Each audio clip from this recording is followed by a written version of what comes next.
everyone.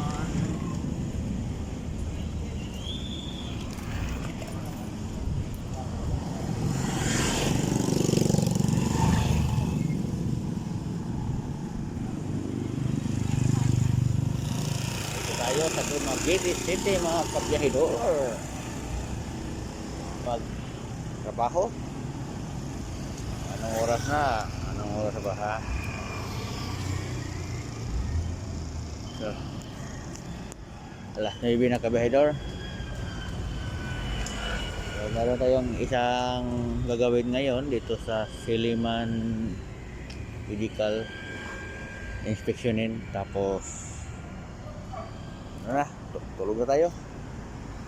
Punta tayo sa Manhattan side. Doon tayo matulog ganda. Thank you.